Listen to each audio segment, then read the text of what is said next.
በሕይወታችን የተዘጉብን ነገሮች እንዲከፈቱ ምን እናድርግ የሚለውን አያለሁ። በመጀመሪያ በሕይወታችን የተዘጋብን ነገር እንዲከፈት እናንኳኳ።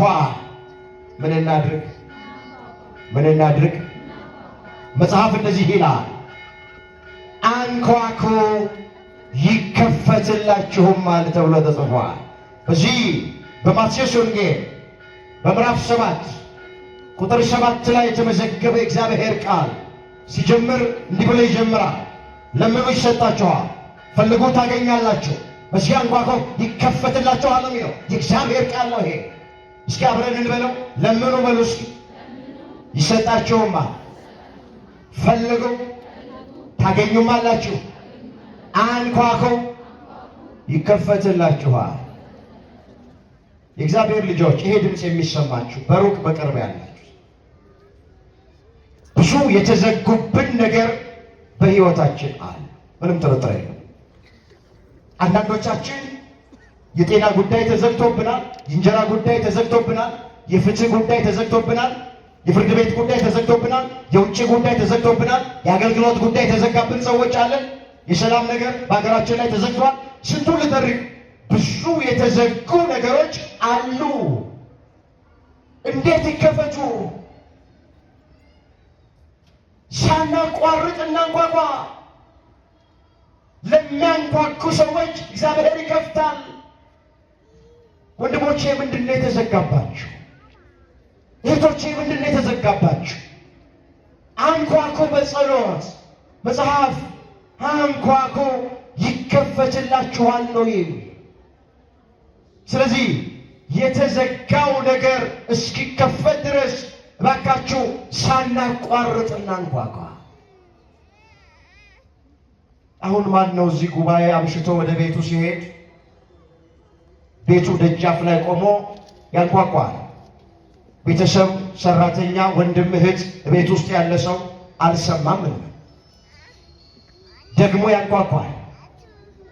አሁንም ሰምተው መጥተው መክፈት አልቻሉም እንበል። ሁለቴም ሶስቴም አንኳኳው የሚከፍትልኝ ሰው አጣው ብሎ አልጋ ይዞ ሄዶ ያደርሰዋል? ማንም አያደርግም። ምንድን ነው የምናደርገው? እስኪከፈት ዝም ብሎ ማንኳኳት ነው። ጸሎት እንደዚህ ነው። ወጣቶች በሕይወታችሁ የተዘጋባችሁ ነገር አንድ ቀን እንደሚከፈት መኑ። ዝም ብላችሁ ምን አንኳኩ፣ ጸልዩ ዝም ብላችሁ። እህቶቼ በሕይወታችሁ የተዘጋባችሁ ነገር እንደሚከፈት እርግጠኛ ሆኖ፣ ስለዚህ ዝም ብላችሁ አንኳኩ። የመጀመሪያው መፍትሄ ይሄ ነው። የተዘጋብን ነገር ሊከፈት የሚችለው በማንኳኳት ነው። አምላካችን እግዚአብሔር በዓለማችን ላይ በሀገራችን ላይ የተዘጋውን የሰላሙን፣ በረከቱን፣ ፍቅሩን እሱ በቸርነቱ ይክፈትልን። በእያንዳንዳችን ሕይወት ላይ የተዘጉብን ነገሮችን በሙሉ መድኃኔ ዓለም ለሁላችንም ይክፈትልን። ይችላል አይችልም?